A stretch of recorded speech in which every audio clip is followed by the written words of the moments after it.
ओम नमो भगवते वासुदेवाय। श्रीमद् भागवत महापुराण दसम स्कंद 76वां अध्याय। साल्ववध वर्णन।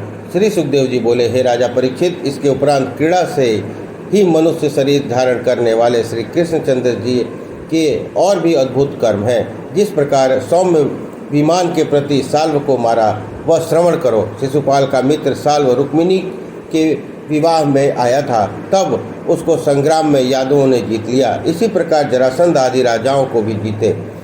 तब राजाओं को सुनाकर राजा साल्व ने यह प्रतिज्ञा की कि संपूर्ण पृथ्वी यादव कुल रहित करूँगा।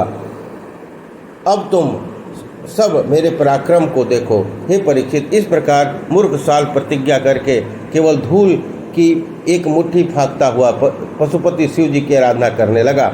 शीघ्र संतुष्ट होने वाले शिव जी श्री कृष्ण के द्वेषी साल्व को वर देना निष्फल जान शीघ्र प्रकट न हुए, परंतु शरण में आए सालों को 1 वर्ष के बाद वे कहने लगे, वर मांग। उस पर देवता, असुर, मनुष्य, सर्प, गंधर्व, राक्षस इनसे न टूटे और जहाँ की इच्छा हो वहाँ पहुँचावे। यादों को भय देने वाला ऐसा विमान दो, यही वर मांगा।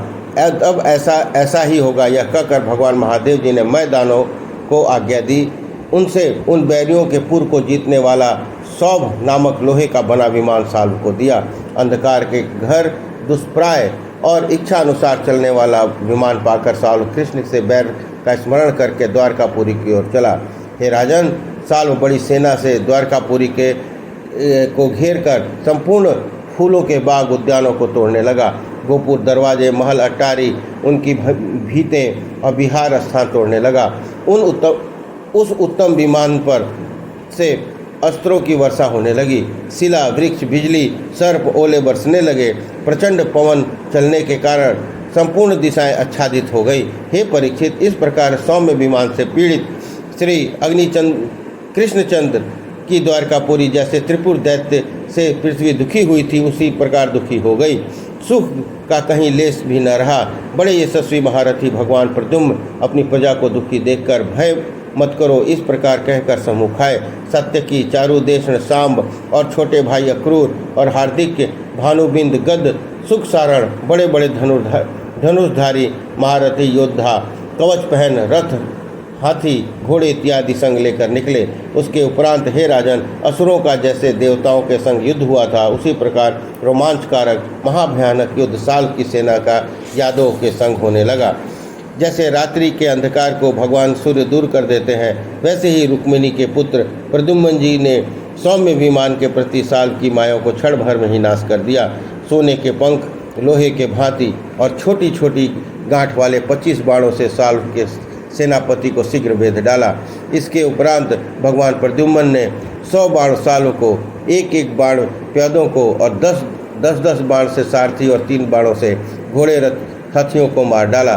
भगवान महात्मा प्रद्युम्न का यह अद्भुत पराक्रम देखकर उनकी पराई सेना के योद्धा सभी प्रद्युम्न जी को बड़ाई करने लगे। मैं दैत्य का बनाया हुआ मैं विमान कभी तो नाना रूप से, कभी एक प्रकार के रूप में दिखाई देता, कभी बिल्कुल दिखाई नहीं देता। इसलिए शत्रु जो यादव थे उनको उनका तर्क करना महाकठिन हो गया। वह विमान कभी भूमि पर, कभी आकाश मार्ग में, कभी पर्वत पर, कभी शिखर पर और कभी जल में अज्ञात चक्र के समान भ्रमण करता रहता था। इस कारण उसकी व्यवस्था का ठिकाना लगाना अत्यंत कठिन था। विमान और सेना सहित जहाँ जहाँ साल दिखाई देता था, वहाँ वहाँ यादवों के वीरगण बाणों को छोड़ते थे। अग्नि सूर्य के समान गर्म स्पर्श वाले विष के तुल्य असह्य बैरियों के चलाए बाणों से साल की सेना अत्यंत पीड़ित हो गई। साल भी व्याकुल हो गया। साल की सेना के शस्त्रों के समूह के अत्यंत पीड़ा होकर भी लोक परलोक को जीतने की इच्छा वाले यादव सूर वीरों ने अपनी युद्ध भूमि को नहीं छोड़ा। प्रद्युम्न के पहले गदा प्रहार से पीड़ित हुआ साल का बलि द्युमान नामक मंत्री लोहे की गदा प्रद्युम्न की छाती पर मारकर पुकारने लगा। बैरी को शांत करने वाले प्रद्युम्न जी का वक्षस्थल गदा के लगने से विदारित हो गया। तब धर्म को जानने वाला दारुक का पुत्र सारथी प्रद्युम्न को रणभूमि में से बाहर निकाल ले गया। 2 घड़ी में चैतन्य हो श्री कृष्ण जी के पुत्र प्रद्युम्न जी सारथी से बोले, कहो रथवान, तू रण में से मुझे क्यों भगा कर ले आया? यह बुरा काम है। व्याकुल चित्त वाले उस रथवान ने मुझे व्याकुल रथ वाले तुझ रथवान ने मुझे कलंक लगाया, क्योंकि मुझ बिना यादों के कुल में जन्म ले रण से भागना और किसी का नहीं सुना। परंतु मेरा इससे क्या दोष है? यह कलंक तो सारथी ने लगाया। पिता रामकृष्ण से मिलूंगा तो क्या कहूँगा? वह पूछेंगे तब युद्ध में से भागकर निकला हुआ मैं अपनी योग्यता के विषय में किस प्रकार निवेदन करूँगा?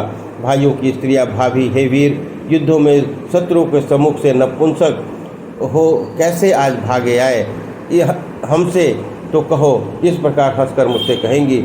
यह सुनकर रथवान बोला, हे चिरंजीवित, हे समर्थ धर्म के ज्ञाता, मैं तुम्हें रणों में से निकाल लाया, क्योंकि धर्म ने ऐसा ही कहा है, रथ में बैठने वाले को कष्ट उपस्थित हो तो रथवान रक्षा करे, सारथी के ऊपर कष्ट आवे तो बैठने वाला उसकी रक्षा करे। हे वीर, शत्रु ने आपको गदा से जो मारी उस पर आप पीड़ित होकर मूर्छित हो गए थे, इसलिए धर्म जानकर मैं आपको रण से बाहर निकाल लाया। इस प्रकार 76वां अध्याय संपन्न हुआ।